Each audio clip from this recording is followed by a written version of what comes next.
Naglalagay ng kolorite sa aking mukha para di nila malaman ang tunay na naganap, na ikaw at ako ay hindi na.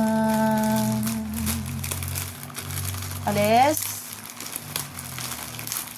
Tingin sa'yo pang mga ngiti para di halata.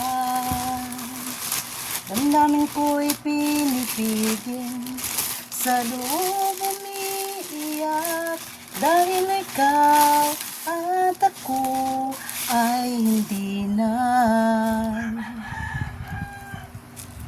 At ang hirap, magpapanggap pa ba ako na ako ay masaya, kahit ang totoo ay talagang wala ka na.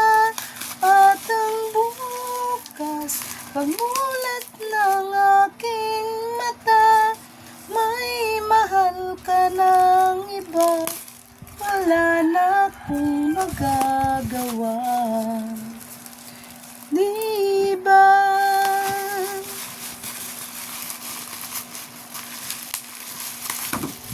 Yun. Dalawa. Paano ko sasabihin sa mga kaibigan ko kung ko rin ang sisisihin? Nabulagan ako dahil ikaw at ako ay wala na.